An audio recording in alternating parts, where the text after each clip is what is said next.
D'accord. Est-ce que tu as une petite anecdote pétanque et jeu provençal? Est-ce que tu as quelque chose qui t'a mis peut-être mal à l'aise, je sais pas, sur un jour ou un coup du sort, je sais.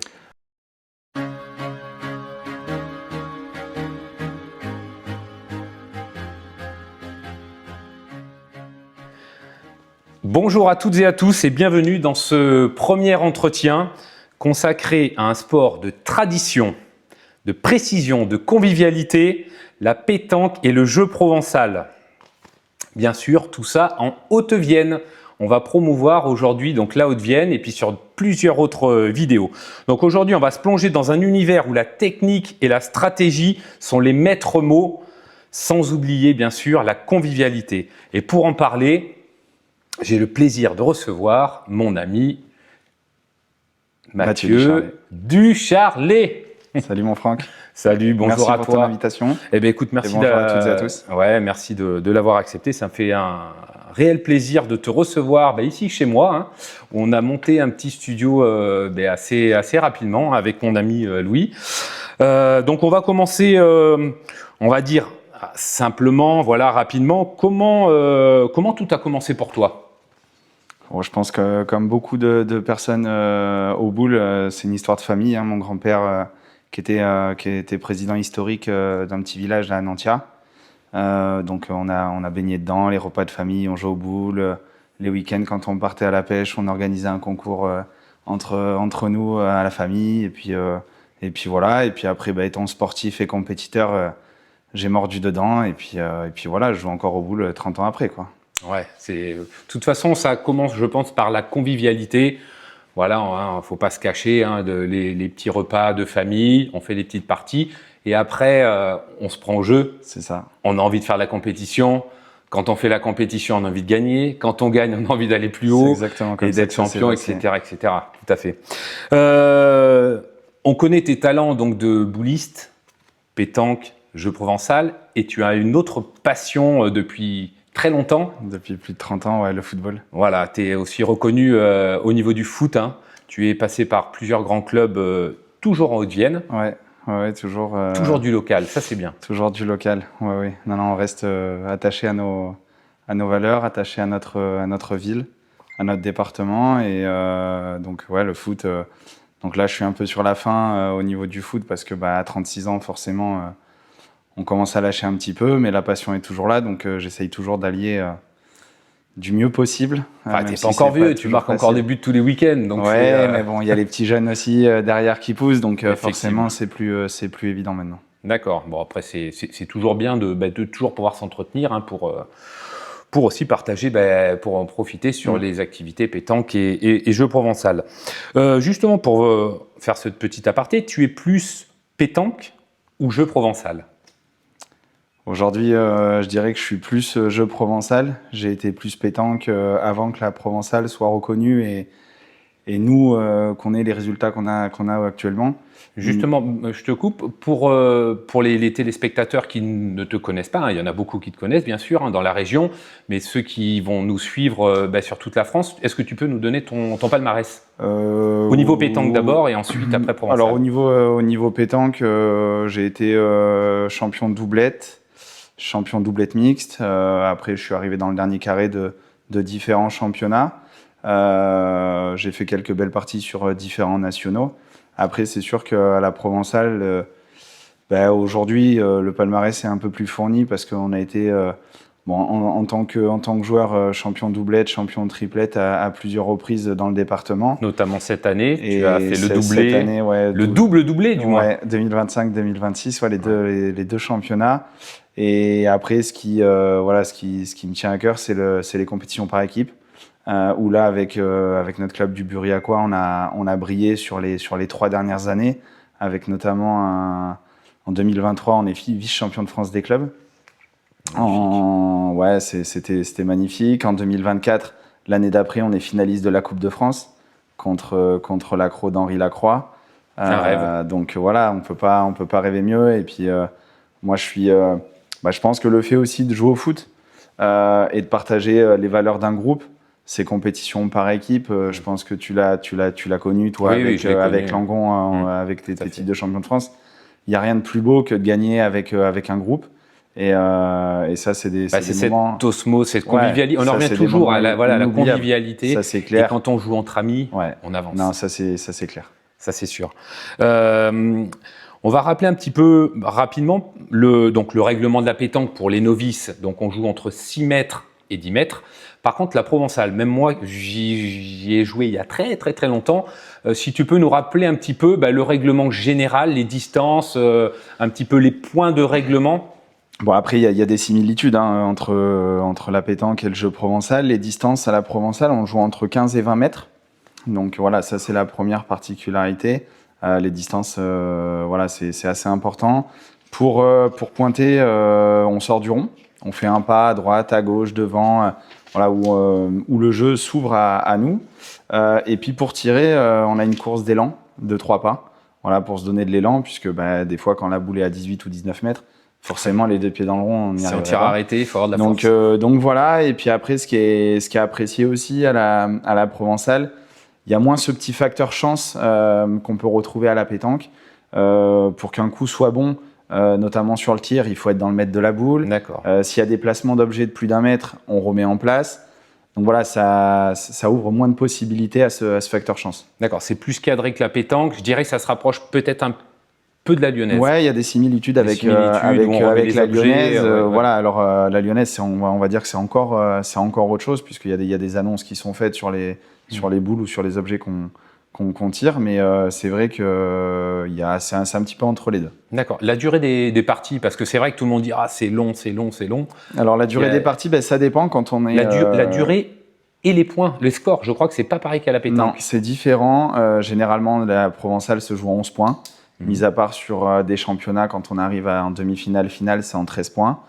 La durée des parties, ça varie en fonction des compétitions. Les compétitions par équipe, style CRC ou Coupe de France, c'est limité à 2 heures plus 2 mènes. D'accord. Pour justement pas perdre énormément de temps, parce que sur des championnats ou sur des parties classiques où les parties sont pas limitées, on peut faire des parties de 3, 4, voire 5 heures.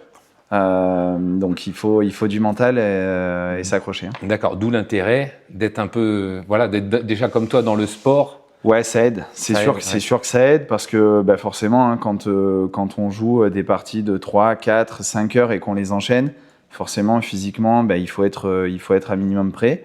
Et ça, sur samedi, dimanche, ou sur vendredi, samedi, dimanche, forcément, ça demande énormément de physique. Ouais, je pense que le foot t'aide aussi à… Alors, ça aide pas, je vais dire, c'est pas ce qui donne le résultat final, oui, mais ça t'aide quand même forcément que ça, à avoir ça aide. Un peu de cardio, un peu de stabilité, un peu d'endurance, de motricité qu'il faut pour tirer, pour allier la course d'élan et puis le geste pour tirer à des distances quand même qui sont assez importantes. Et puis je pense que la répétition des efforts aussi, le fait de jouer un autre sport, forcément, ça aide. D'accord. Le plus difficile, alors on va pas parler pétanque, enfin on peut en parler également, mais au niveau provençal, c'est plus pointer ou tirer le plus dur? Je pense quand même, alors c'est pas pour me défendre parce que je suis tireur, mais je pense que tirer c'est quand même c'est pas à la portée de tout le monde. Il faut bien coordonner. Il faut de la coordination, il faut de la force aussi, parce que faut tirer à 17, 18, 20 mètres. Pas à côté, oui. Donc c'est compliqué. On joue avec des boules, les mêmes boules qu'à la pétanque. Donc déjà qu'à la pétanque, 8 ou 9 mètres, c'est dur d'aller tirer.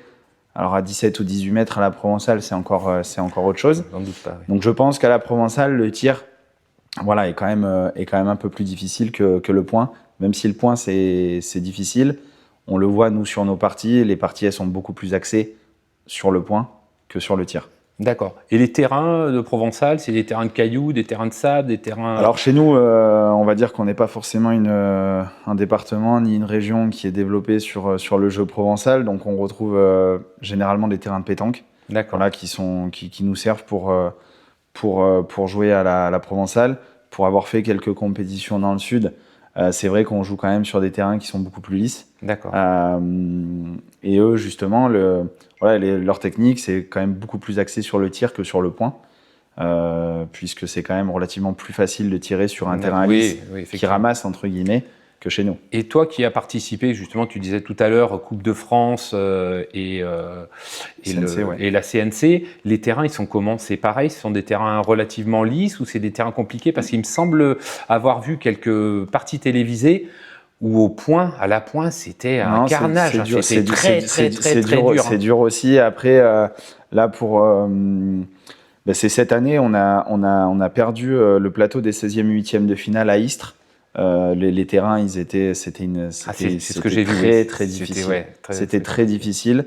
On a joué à Marmande aussi l'année dernière dans leur beau boulodrome couvert, où à la base c'est les terrains de pétanque, c'est pas forcément des terrains qui sont adaptés pour le jeu provençal. Mais non, il y a de tout. D'accord. Ok, bon, mais très bien. Pour toi, qu'est-ce qui fait un grand joueur de pétanque ou de jeu provençal?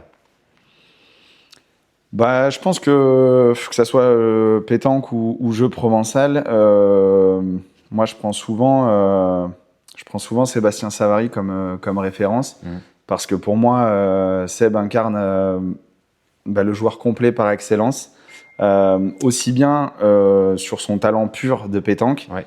Sébastien Savary, donc qui est un joueur de la Haute-Vienne qui joue au foot aussi. Qui joue au foot également et qui pourra être invité. Mais ouais, voilà. Seb, voilà, au-delà de l'aspect purement pétanque, il a cette force mentale qui aujourd'hui, pour un sportif de haut niveau, voilà, je pense que c'est très très important.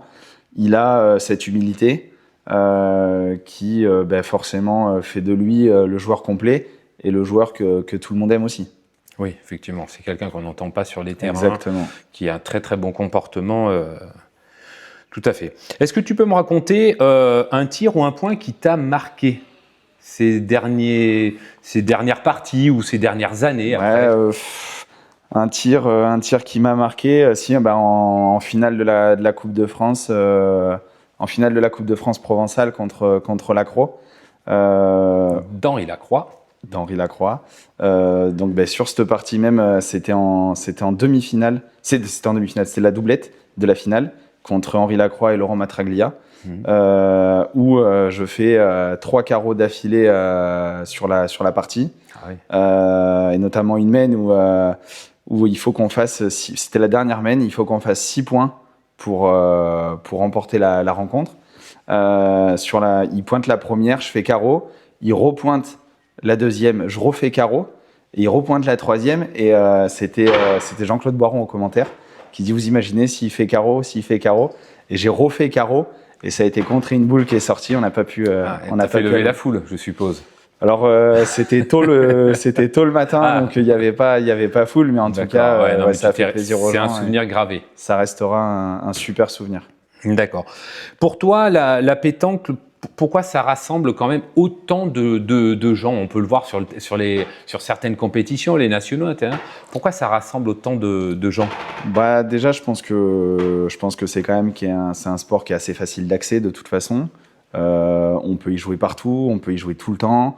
La pétanque a quand même une particularité différente des autres sports, c'est que joueur amateur, novice, sur une compétition, peut jouer contre le meilleur joueur du monde. Ça, c'est rare. Et ça, il n'y a qu'à la pétanque qu'on voit ça. C'est que demain, une personne lambda prend sa première licence de pétanque, elle s'inscrit sur un national, elle peut jouer sa première partie de poule contre Dylan Rocher, le meilleur joueur du monde. Ouais.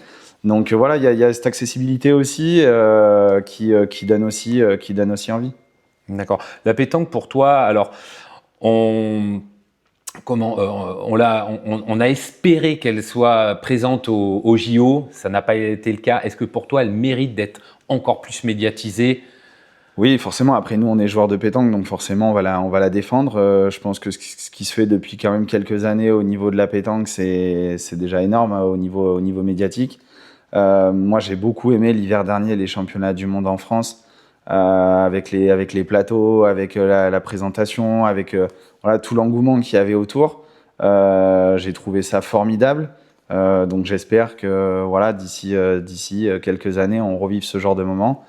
Et comme tout genre de boule, on espère que la pétanque sera au JO un jour. Tout à fait. On l'espère tous, effectivement. Maintenant, on va revenir juste 2 petites secondes au niveau de la provençale. La provençale, c'est un jeu qui joue dans le sud. C'est vrai qu'il y a beaucoup de régions qui s'y mettent, on va dire, un petit peu, notamment donc, notre département, la Haute-Vienne, où on a des grands champions comme toi, comme le but riacois. Franchement, c'est comme ça qu'on l'appelle d'ailleurs. Le but riacois, exactement. Le but riacois, qui est connu et reconnu maintenant pour la provençale. Est-ce que pour toi, tu penses que ça serait bien de développer justement ce jeu, qui est une de tes passions, et comment le développer ? Alors comment le développer, je ne sais pas si je vais pouvoir répondre à cette question. Après, c'est vrai que on essaye nous, petits joueurs du 87, où là le but riacois, avec les exploits entre guillemets qu'on a fait sur la scène nationale, ça a donné un petit peu d'élan à la discipline. On l'a vu cette année avec un nombre record de participants au championnat doublette, chose qui avait pas. Après, il y a les CRC, il y a les CDC qui donnent aussi un petit peu d'élan et puis qui donnent l'envie de jouer. Il y a les compétitions comme la Coupe de France aussi, qui est toute nouvelle aussi sur la provençale, pour justement essayer de faire développer cette discipline qui mérite vraiment d'être connue. D'accord. Est-ce que tu as une petite anecdote pétanque et jeu provençal? Est-ce que tu as quelque chose qui t'a mis peut-être mal à l'aise, je ne sais pas, sur un jour ou un coup du sort je sais. Un coup du sort, j'en ai un, c'est en finale du championnat de France des clubs. Fenouillet en 2023. C'était lors de la finale contre Briançon. J'ai une boule pour tirer au but, pour faire les domaines supplémentaires. On était mené, je crois, 7-9 ou 7-10, quelque chose comme ça. Et il restait 2 mènes supplémentaires à jouer, parce que donc c'était 2 heures plus de mènes. Et il me restait une boule pour tirer au but, pour annuler la mène et refaire ces 2 mènes qui pouvaient nous donner la victoire et éventuellement le titre de champion de France. Et donc c'était au bout de 3 jours de compétition. On avait démarré le vendredi, on était le dimanche soir, il était 20h. Je vais tirer ce cochonnet, je tire le cochonnet. Il s'apprête à sortir et en fait, il manquait un clou sur la ficelle de Fenouillet. Donc en fait, la ficelle, elle était relevée de 1 cm et le but a été tapé, cette ficelle, et revenu sur le terrain. Sur le jeu. Et derrière, Benoît Beauvau, il a le tir à la gagne. Il tire à la gagne et Briançon est champion de France comme ça. Et je t'avoue que ça m'avait marqué.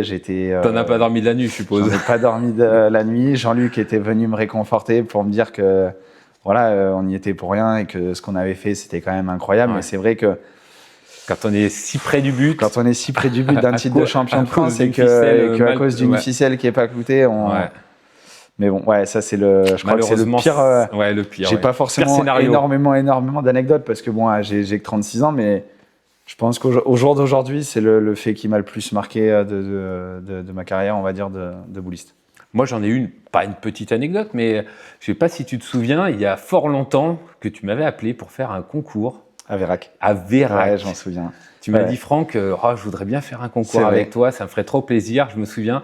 Et on avait eu. Et tu m'avais invité Jean-Luc avec nous, on avait joué Jean-Luc Robert pour faire le 3 et on avait gagné ce concours. C'est vrai, c'est un souvenir. Peut-être qu'on partagera sur la vidéo la photo que j'ai toujours. Oui, on a la photo. Et j'ai la photo. C'était un super souvenir. C'était régalé. C'est la première fois qu'on jouait. Il y a bien 15, j'avais 20 ans, je pense. T'étais tout jeune. Je jouais à la pétanque de temps en temps, parce que je privilégiais forcément le foot quand j'étais un peu plus jeune. Et c'est vrai, on avait fait ça, Je m'en souviens. Allez, on va faire un petit quiz, question rapide. Pointer ou tirer? Tirer. Terrain difficile ou roulant? Alors, on va faire pétanque. Terrain difficile. Et provençal? Terrain difficile. Terrain difficile aussi, d'accord. Tête à tête, doublette ou triplette? Triplette. Ton joueur préféré? Philippe Quintet. Le roi. Ouais. Et tes atouts pour gagner? Le mental. Le mental. Je pense qu'intrinsèquement, j'ai peut-être moins de qualité boulistique que d'autres, mais je pense aussi le fait de jouer au foot et d'avoir connu des difficultés, forcément, ça aide à surmonter aujourd'hui pas mal de choses à la pétanque. D'accord. Bon. Eh bien, écoute, je vais te laisser la parole pendant quelques secondes ou une minute, ou le temps que tu veux, pour faire une petite conclusion. La conclusion, c'est déjà, je vais te remercier de l'invitation. Mon Franck, ça fait vraiment plaisir. Je souhaite à ton émission qu'elle perdure et que tu puisses nous régaler. ça fait du bien d'avoir quelqu'un comme toi qui met notre passion sur le devant de la scène et voilà, qui invite des acteurs locaux, on va dire. Ah ben, c'est que du local. Tu nous permets de nous mettre en avant, même si voilà, on est entre amis. Et puis voilà, l'idée, c'est de partager un moment convivial. Et puis voilà, non, après, je vais essayer de faire bonne figure sur les 2 championnats de France auxquels je vais participer cette année. Et puis on essaiera de se régaler aussi sur quelques nationaux cet été. Eh ben écoute, super. Eh ben écoute, je te remercie d'avoir accepté mon invitation. Et on se retrouve donc très bientôt pour de nouvelles vidéos. N'hésitez pas à vous abonner sur FF Pétanque, donc Franck Fayolle. N'hésitez pas sur YouTube. Et on se retrouve pour de prochaines émissions. Merci. Au revoir Mathieu, à la prochaine. Salut.